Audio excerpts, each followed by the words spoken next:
As conversas em público estão em crise. Elas estão paralisadas.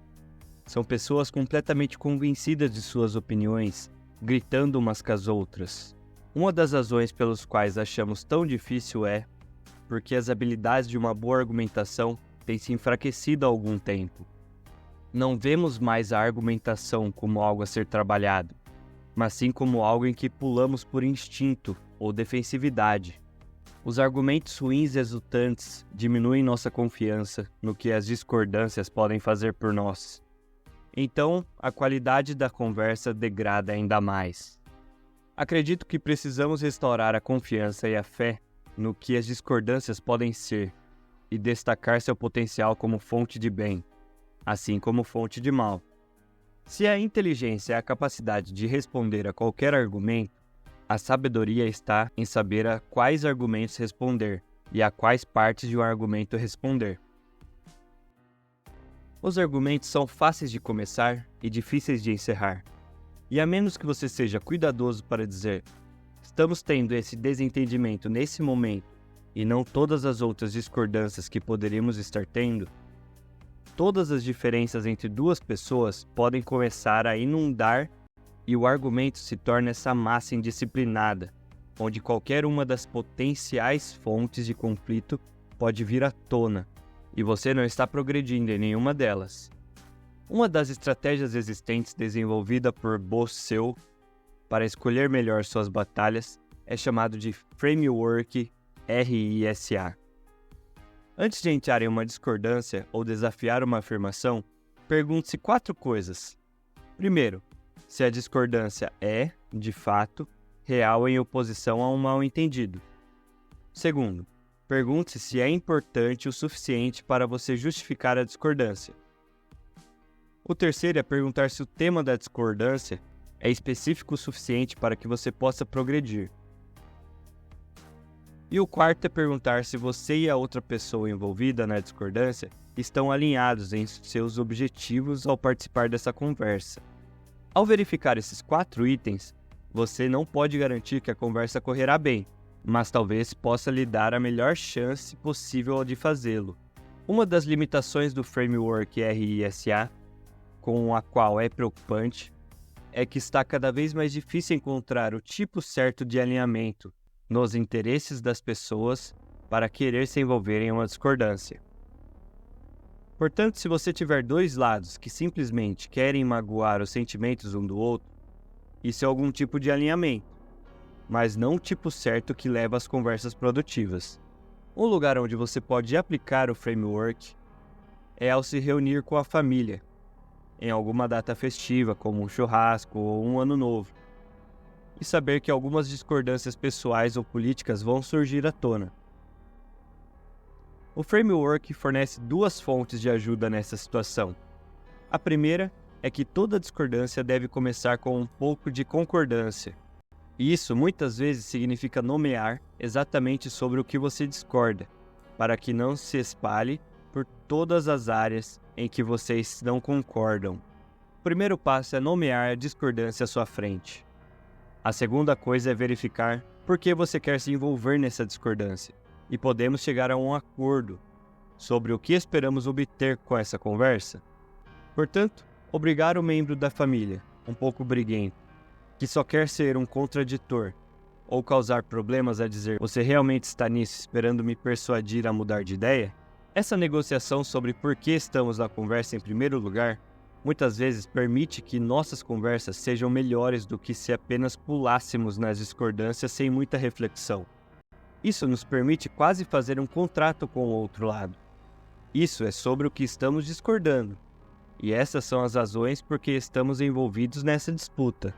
E uma das coisas que você pode fazer com alguém que tenta quebrar essas regras, expandir o debate para algo que não esteja relacionado, mudar o tópico para introduzir novas razões para querer se envolver na disputa, é apenas lembrar-nos do acordo que fizemos e trazer a conversa de volta a esses parâmetros. Assim como qualquer diferença entre 2 pessoas pode dar origem a uma discordância, qualquer coisa que as pessoas fazem dentro de um argumento pode ser contestado. Os casos de sucesso, esses são aqueles que a revolução funciona. Encerrando, Eu aceito se você tiver algo. E parte da sabedoria que se deve desenvolver como debatedor é saber quais argumentos desafiar e quais deixar passar. Uma revolução marxista nesse momento não muda isso. Isso levará a um grande período de instabilidade econômica, especialmente em relação ao seu sustento. Existem duas perguntas que frequentemente fazemos para tomar essa decisão. A primeira é: essa discordância entre dois lados é necessária para resolver a fim de progredir na argumentação? E se não for, nos desafiarmos vai nos ajudar a progredir na disputa em geral?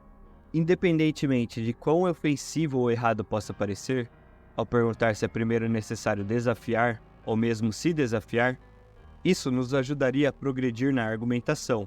Podemos ser um pouco mais criteriosos em como discordamos e evitar que nossos argumentos se tornem essa disputa descontrolada e abrangente.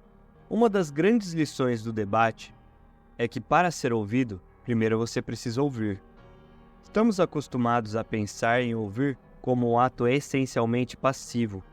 Sentamos em nossas cadeiras e absorvemos tudo. Os debatedores sabem que é um processo muito mais ativo do que isso. Há duas lições que podemos tirar de como os debatedores ouvem e tentar aplicá-las em nossas próprias vidas. A primeira é que é do seu interesse entender o argumento da oposição, como eles o entenderiam. Não é do seu interesse distorcer o significado deles, ou interpretá-lo da pior forma, ou capturar apenas uma fração dele, pois eles não sentirão que foram ouvidos. E, por fim, respondidos. A segunda coisa é que também é do seu interesse responder à versão mais forte do outro lado, e às vezes fortalecer o caso do outro lado, para que seja ainda melhor do que eles têm agora. Você sabe que depois de terminar de falar, a oposição pode ter um estalo e apresentar um caso melhor. Ou alguém do lado deles pode dizer: você respondeu a versão fraca desse argumento, mas aqui está algo melhor. Portanto, quanto mais longe você puder levar, e quanto mais forte a versão do outro lado você puder responder, mais você desafia o outro lado a ir ainda mais longe, e melhor se torna a conversa. Lembre-se que muito do debate é um exercício de certeza. Trata-se de passar, às vezes semanas, pesquisando o seu lado do caso, encontrando os melhores argumentos possíveis para convencer a verdade do seu lado ao ouvinte. Mas nos momentos finais, antes de um debatedor subir ao palco, eles sabem que devem pegar uma nova folha de papel e se colocar no lugar do oponente e escrever os 4 melhores argumentos para o lado oposto. Eles também sabem que devem rever seu caso novamente, desta vez pelos olhos de alguém que fervorosamente discorda deles, para identificar todas as falhas e as críticas que podem ser feitas a eles. No debate, também é comum imaginar um mundo em que eles perderam o debate e encontrar as razões pelas quais isso aconteceu. Esses exercícios, conhecidos como exercícios de mudança de lado, colocam uma pausa nessa sensação de certeza. Eles nos fazem sentir por um momento a razoabilidade das crenças das outras pessoas. Eles nos dão aqueles momentos em que voltamos a ficar atentos e pensamos que talvez tenhamos perdido algo. Eles nos fazem imaginar um mundo em que estamos errados. E tudo isso cria margem de manobra, por onde algo como humildade ou empatia possa surgir. Os exercícios de mudança de lado e o tipo de empatia que o debate traz para a conversa não são apenas aplicáveis em discordâncias pessoais, mas, em minha opinião, são mais necessários do que nunca em nossas disputas políticas e compromissos ideológicos. Cada um de nós é maior do que nossas filiações políticas, do que nossos compromissos religiosos, do que nossas crenças ideológicas. É nesse cenário que exercícios como a mudança de lado se tornam mais eficazes. Isso expande o escopo do que somos capazes de discutir. Isso amplia, melhora e fortalece nossa capacidade de falar sobre questões controversas e difíceis de maneiras humanas, compassivas e produtivas. Espero que você tenha gostado do vídeo. Se você gostou, deixa o like, se inscreve no canal e nos vemos em uma nova oportunidade.